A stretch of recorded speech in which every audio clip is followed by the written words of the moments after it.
Used to Sew, a podcast about sewing machines, sewing history, and sewing culture in the past and present. I am your producer and co-host Aradia, daughter of your main host, T.R. Kelly, who is here today to talk to you about tension, and our first fan mail, and I actually have a topic to report on. We've acquired a lovely Singer 101 to discuss. This episode's purpose was mainly to talk about tension, but it just wasn't quite long enough on its own, so it sort of hung out in my files until I had some more oddball topics to throw together. TR will explain why saying the tension went out is utterly illogical, how to practice troubleshooting tension, and will pontificate on why it is important to play with and experiment on your machine. Next, I will tell you the story of how we spent $101 on a 101-year-old Singer 101. And finally, we will revel in our first fan mail exchange. Good morning, evening, afternoon, wherever you are in time or on the planet. It's time to talk sewing machines, sewing culture, sewing stories. Welcome back to Used to Sew. How you doing, Raid?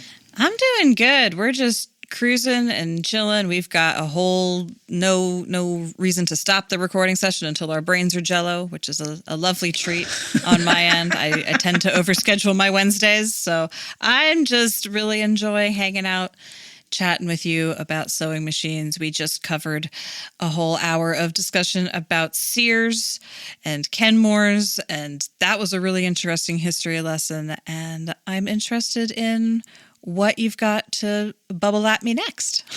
Well, thanks. That was a whole lot of social rabbit holes about Sears' place in the American consumer landscape. But I want to bring it right back to the eye of the needle here, and I want to talk about tension. Because it is the key to a good stitch, and it is most people's nightmare because they don't understand how it works and why it needs to work. And even though the first 10 pages of your sewing machine manual address it, who reads the instructions? It's not just men. You just flip right to the troubleshooting section. That's it. That's the only part you need. I gotta say, even nowadays on my internet groups, and I belong to 5 or 6 or 7, depending on where my interests fall. You know, I have a lot of Gemini influence in my chart, so I tend to just boing all over the place with whatever I'm interested in. But my machine's making a big snarl on the underside of the fabric. There's something wrong with the bobbin. No, it's not the bobbin. Refer to page 3 in your instruction manual. See the picture that has the 2 planks of fabric and the 2 pieces of thread. One comes down from the needle, catches around the bobbin thread, and the little chicken head take-up lever pulls it up tight. This is a lock stitch. This is what your home sewing machine does. If you got something else, yeah, cool, good for you. Most sewing machines make a lock stitch. 2 threads. One's a spool on the top, one's a bobbin underneath. They lock together through all kinds of cool mechanic woo-woo. Now, this is the part that people get confused with. Each thread has to have the right amount of tension. Now, before you hear that word and your brain just goes blank. I don't want to hear it. I'm conflict avoidant. I don't like tension. Each thread has to have the right amount of strength. Let's picture them as little Doberman pinchers. Okay, dogs. We like dogs. Dogs are good. Little micro dogs. Okay, so they're playing tug of war, basically. You got one attached. You've threaded the top of the machine. You've poked it through the needle. You've pulled out your 4 or 5 inches. Put your bobbin in your bobbin case, and you've drawn the thread up. Now you've got your threads. You're ready to sew. What you want is a little tiny dog on the end of each one of those threads pulling at the same amount of pull. When that happens, both of those little threads will lock stitch right in the middle of that fabric sandwich. And that makes a good strong seam. Right, sounds easy, right? There's a lot of things that have to happen for that to be correct. And tension it's the fundamental of making a stitch, but it's the thing that most people just don't understand. It just never fails to amaze me. Bring! House of Fabric Singer, this is Tracy. How may I help you? My sewing machine's making big tangles under the bobbin. Okay, Mrs. Customer, here's what you want to do. Unthread the whole machine. I know I threaded it right. You might have, but let's start there because I'm doing this over the phone, right? IT never changes. Have you tried unplugging it and turning it back on again? Oh, God, that's perfect. Unplugging it. Oh, because that's what it is in a sewing machine. Unthread it. Just all the thread, take it out. When the thread's out. Okay. What is your problem? Let's just go with the snarl. That's the most common one. My machine is making big loops. On the underside of the fabric, you're sewing it and then you pull it up and you look underneath and it's all loopy and swirly. I've had this happen to me. Yes. Or it's even worse. It has gotten down into the bobbin case and you've got a big snarl down there and you can't even pull anything out. It's all wadded up underneath. Oh, God. Yeah. Yeah. By far and away, the most common thing that I get asked. So back to Mrs. Customer on the phone. Okay, Mrs. Customer, you got it unthreaded? Okay. What machine are we talking about here? Let's just keep it simple. This is something where you can see the tension. It's sticking out the front. The tension knob.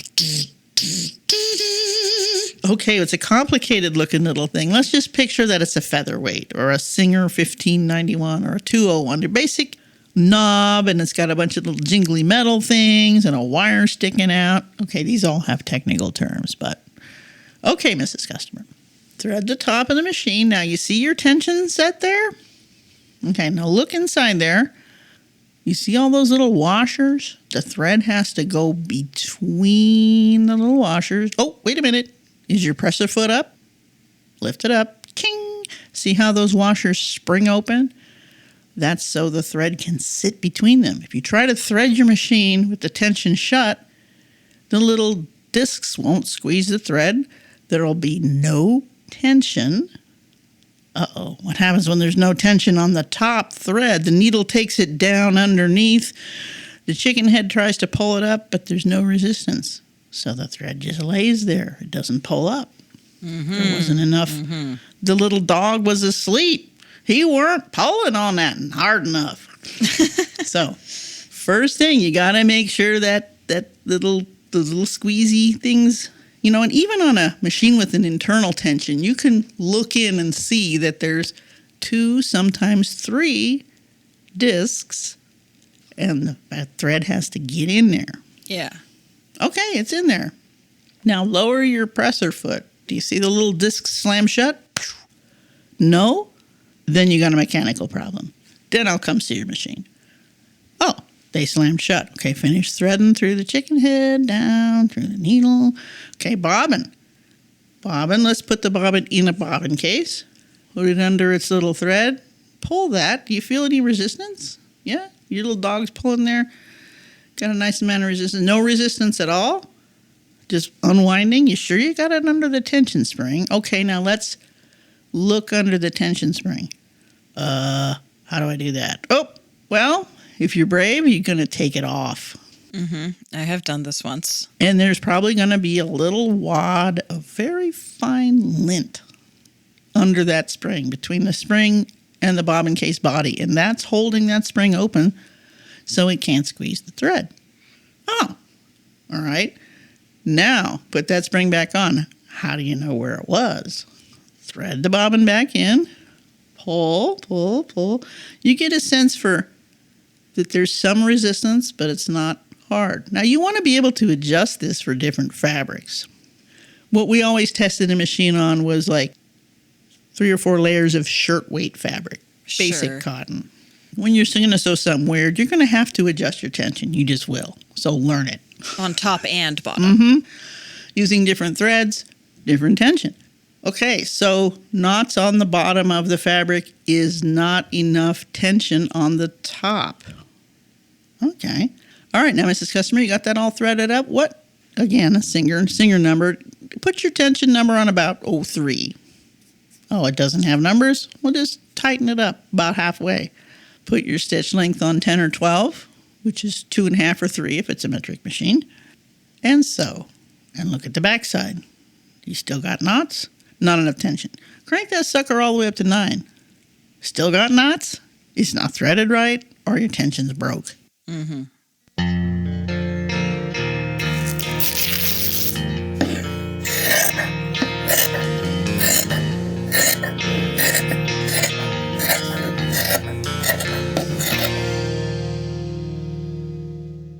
A phrase that makes me want to just throw my scissors right out the window. Oh, this was a great machine until the tension went out.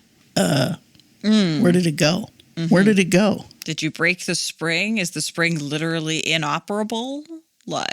Until the tension went out. Jeez. What does that even mean? I would just stare at people. It's not like your hips. That's not how sewing machines work. They don't wear out. It worked great for 20 years and then the tension went out.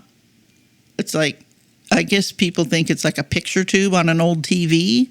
Oh, it burned out. It has a lifespan. Not really. No. Most 80% of the tension problems that I ever ran into were either misthreaded, meaning that usually with trying to rethread the machine with the foot down so the tension doesn't open and let the thread back in where it's supposed to go. Super common.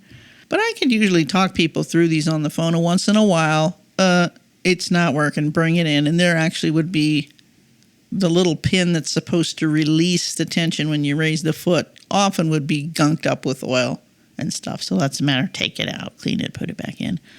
Or they've got a big old wad of crap or broken thread or something stuck under one of the tension springs. But it's that simple.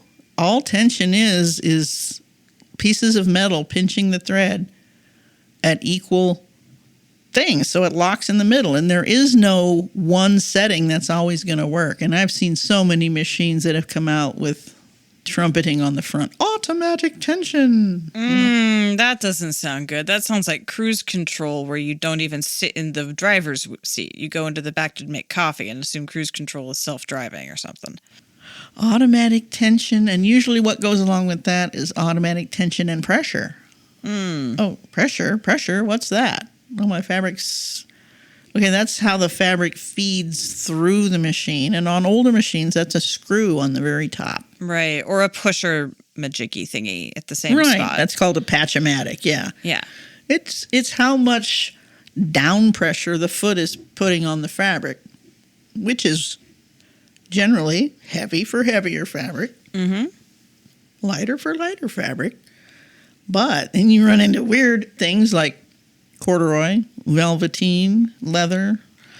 Odd fabrics will feed in a very odd way. Trying to feed multiple layers.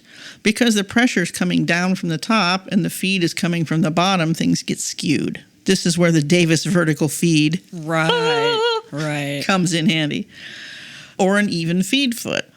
But pressure and tension are somewhat related. For instance, if you want to darn, meaning you're going to move the fabric. You're going to do free motion. You're going to hold the fabric and move it by yourself. You're not going to let the machine move it. You got to take the pressure off the foot. I've had people think, oh, I'll just raise the foot so it's not on. Well, now, guess what? You've just released the tension, too. Right. The presser foot is more than just pressure. Right. So unscrewing that screw all the way on the top to where the foot is still resting on the fabric, but it's not pushing down on it. Or you can use a darning foot, or you can take the foot off, but you got to lower that lever in the back to engage the tension. This messes up a lot of people. I still get messed up on that when I'm messing around. Oh, crikey. Forgot to put the foot down. And bobbin tension really can be more of a set it and forget it.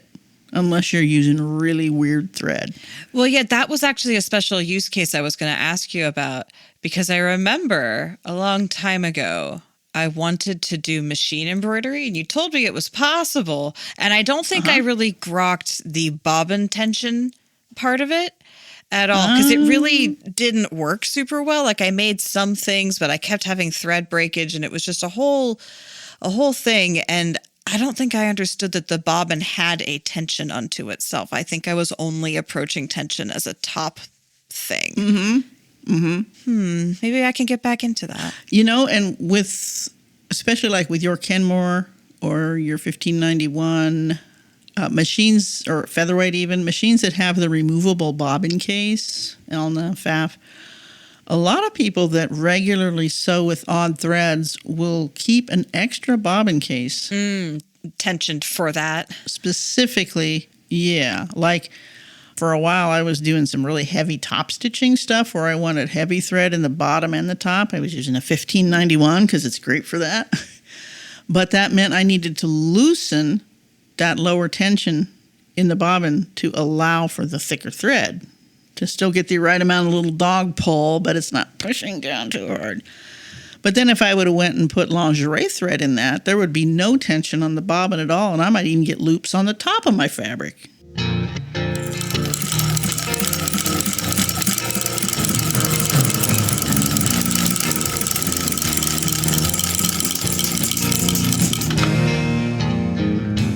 A good way to practice tension is with different colored threads, and not black and white. It's something like a medium red and a medium green on a piece of blue or black fabric, so you can clearly see each thread and how it's interacting, and deliberately turn the tension all the way up.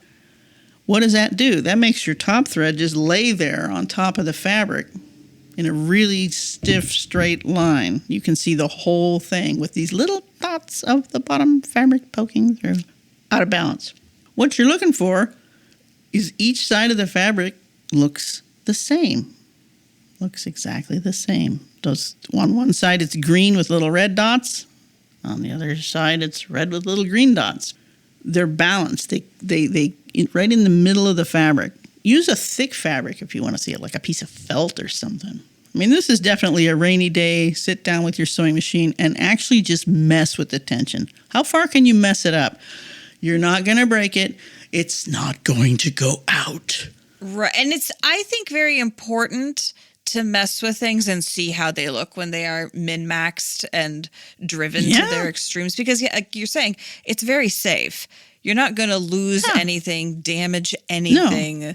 No. Like everything is fine, and you need to understand how these things work in concert with each other so that you can improvise and adjust and understand how, when you do decide to use a weird fabric, you just intuitively are like, oh, well, clearly this tension is going to need to be adjusted because you've played with it. It's important to play. Yeah, it is. And you got to be a test pilot. You got to push the envelope. You got to find out how far your plane can go before it crashes. Right. Nothing's going to explode on your sewing machine. The tension is not going to go out. It's not like the magic smoke of computers. Not like that at all. No. Oh my God. You just can't wreck anything. You just can't. Not by playing with the tension. You can bit a big snarl underneath that you're going to have to get under there with your tiniest embroidery scissors and snip, snip, snip, snip, snip, and cut it all out and take the throat plate off and take the foot off and the needle out. Yes, you might really mess up and snarl the underneath, but you didn't break anything. You didn't break anything. Cut all that thread out. Clean it out while you're down there. Put a drop oil on the race. Refer to your instruction manual or YouTube. There's so many good videos there. Don't just say my tension went out and I haven't sewn since. Don't do that. This is your airplane. Learn how it works. Fly it. Fly it into a thunderstorm. Oops. Wrong hobby. As our flying hobbyist family members have said, if you ain't crashing, you ain't flying. And this is with respect to model aircraft and drones, not to stuff with people in it. Build, fly, crash, repeat, I think is what their t-shirt says. Yeah, exactly. And you should also, be having to do your maintenance and your repair frequently Yeah. and feel comfortable getting around in the guts of your machine and taking stuff apart and knowing you can Yes. put it back together. Like, you should be confident in working with your machine, not afraid of it and treating it like a black box. It's not a computer. It's a much, much No. simpler, more accessible machine. It's like a car, but Absolutely. without all the gross, like, petroleum explosions that make it all greasy and nasty. I was reading, oh gosh, I don't remember what. I think it was an engineering thing, an engineering document, talking about sewing machines and how not only did they have to be designed absolutely precisely and work, and just be this amazing thing, but they had to be able to be maintained by their user. Sewing machines were the first thing that women were expected, the first machine that women were expected to interact with and know how to fix themselves. Each machine came with a couple of screwdrivers, a tube of oil, and instructions on what you had to do. And a lot of the crappy modern machines we see, okay, we're going to change the gears out because people aren't lubricating them. Well, that was the excuse. But plenty of people did know how to take care of their machines and still do, because either they don't have the money for it, or it's just too damn people-y out there, or they don't have anybody around that can do that sort of thing. So tension is one of the basics. It really is. It's like in the old days, back when people worked on their own cars, even my mom knew how to check the oil. Tension is sewing machine 101. Thread it, sew with it. Mess with that knob on the front, see what happens. And learn what tension feels right. Like when you're pulling the thread through, like there's this very specific amount of resistance, and like it's impossible to describe, but like a bit of resistance, but not too much. Yeah. Like you'll figure it out if you play with it. Yeah. And you should play with it. You're not gonna break it, okay? You do need to have a needle in to do this. This is not a needle-free operation. You got to make stitches. Sure. You got to work with a live needle. You can sew yourself. And let me just put in here that I always sew with glasses on, because needles do break, sometimes in the weirdest ways.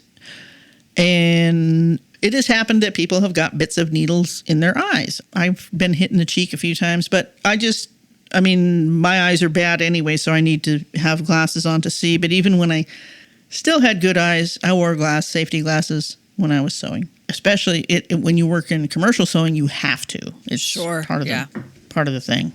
5,000 stitches a minute. Bam! There went your eyeball. So anyway, here you are with your sewing machine. Thread it up. Okay, what we considered the standard demonstration, because when you demonstrate a machine, you want everything median. You want everything sort of in the middle. It could do pretty good on this. What's the average person going to sew? They're going to sew up a rip in their skirt, or they're going to make a blouse or something. Size 14 universal needle, cotton wrap polyester thread, stitch length set on 12, tension set about 3 or 4 on the top on a Singer machine. That was usually kind of what was medium. That was your starting place. Now, if you're going to sew denim, you might want to adjust that. If you're going to sew lingerie, you might want to adjust that. And here's the other parts of tension. It isn't just the tension. It's what size needle, what length of stitch, those things really, and what kind of thread. I'm going to just throw out one of my random numbers. About 87.2% of all the calls I ever do are an incompatibility between needle, thread, fabric, tension, stitch length, pressure. That's it. Those are the keys to a good stitch. The heavier the fabric, the longer the stitch. A lot of people just say, my seams are all puckered up, and they'll bring a cotton in, and yeah, the seam is all puckered, and if you yank it, it snaps. Well, the tension's too tight. Well, the tension on the machine's fine, but we're sewing a very lightweight fabric with a long stitch length and a big needle. Oh, Mrs. Customer, you should be using a size 9, 10, or 11 needle here and put your stitch length to about 15 stitches per inch, or about 1.7 on a metric machine. Oh, it looks great. Well, if the stitch length is too far apart, it's going to pull. If the needle hole's too big, it's going to pull. If the tension's too tight, it's going to pull. Learning how to manipulate those parameters is the key to making a good seam, no matter what model machine you're on, no matter what project you're making. So, I'm telling you, go sit down to your sewing machine, get out an assortment of needles, threads, fabrics, pour yourself some tea, put on some tunes, and experiment. Push the envelope. Be Chuck Yeager of sewing. How far can you go before you get the nest underneath? Remember, tension, you need it. Okay, picture a guitar. If there's no tension on those strings, no music's coming out. Mm-hmm. They're flopping. Yeah. Take a novel. If there's no drama, there's no conflict, there's no story. Yeah, there's no tension. Tension keeps things in right relation to each other. And it's always a balancing act. And that's true in your sewing machine. And you can be the master of that. And once you master the tension of your sewing machine, you might find you can master the tension in just about anything.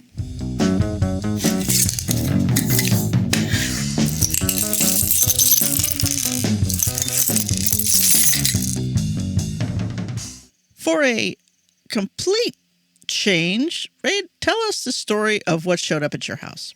Because when people know you're into something, all of a sudden... Yeah, so there's this really fun thing that I have discovered in life where if you get really into something that has like a material object associated with it, like my first experience with this was geology, people will start bringing you samples of said thing. They're like, I found a cool rock. Yeah. Or I went to a cool landscape and saw a neat mountain, and then they send you a picture. They just do that. They know that you're into the thing, and they're like, can you identify this random object? So I get into sewing machines, and being a podcaster, I tell everyone about what I'm into. So now I have people bringing me sewing machines. Pictures, questions, whatever. I literally now have acquired a sewing machine because one of my neighbors out here in the woods was like, hey, I heard you're into sewing machines, and I have an antique family heirloom sewing machine that I have no use for and no space for. Oh, it's a family one. Yeah, it was his grandma's. Wow. And he's like, I don't know what it's worth. I don't know where to take it, what to do with it. I just know I don't have space for it, and I don't have any need for it. I have a different sewing machine for the tiny amount of sewing that I do. And this machine has been very lightly used and stored well.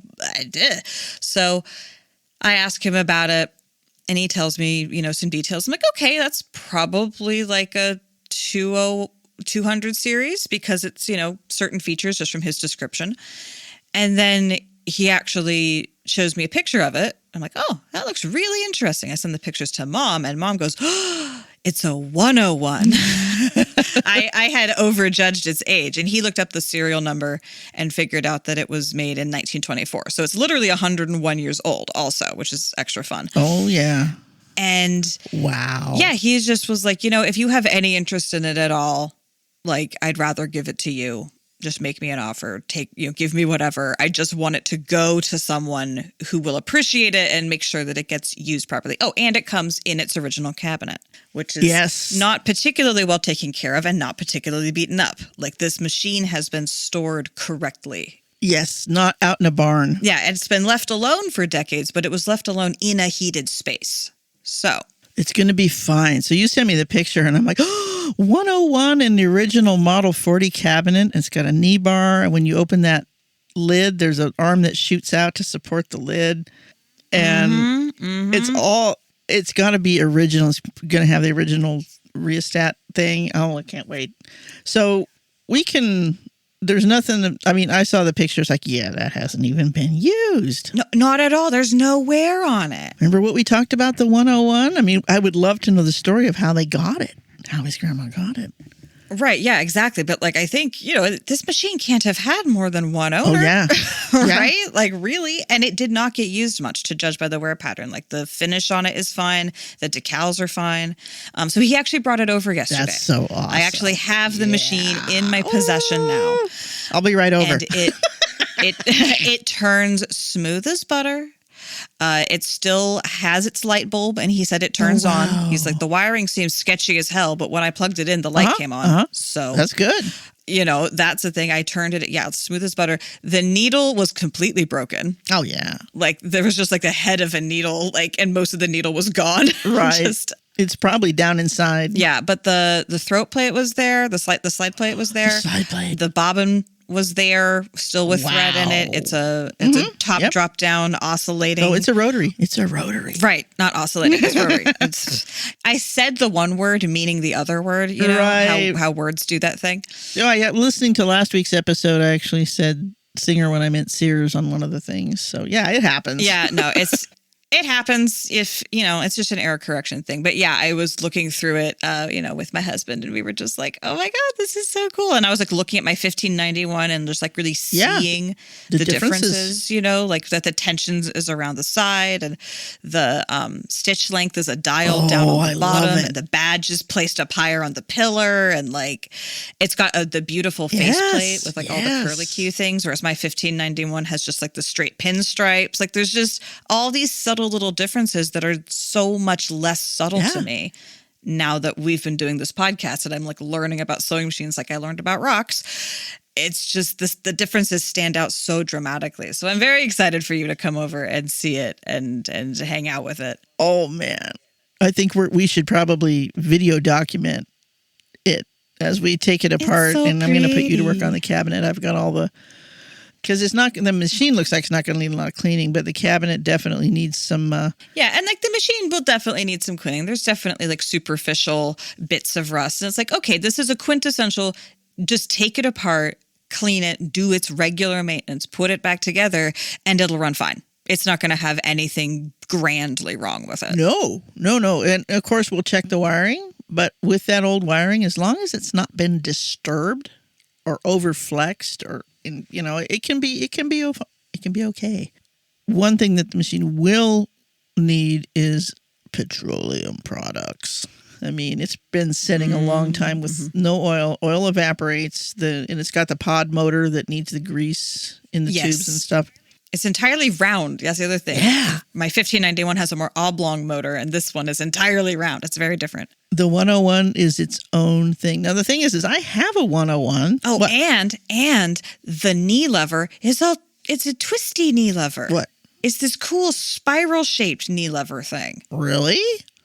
Ooh. It's got this curve to it that my other knee levers on my other machines are just straight down. This one has this very elegant, like spiral staircase kind of curve to it that I've never seen before. It's very sexy. Ooh, I can't wait. When am I coming out there? I'm coming out there Saturday. Excellent.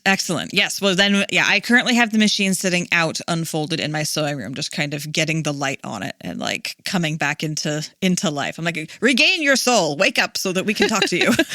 Reintroduce it to all. Hell, I remember you. You're a 1591. Right. It's in a sewing room, like with other machines. Like, yes.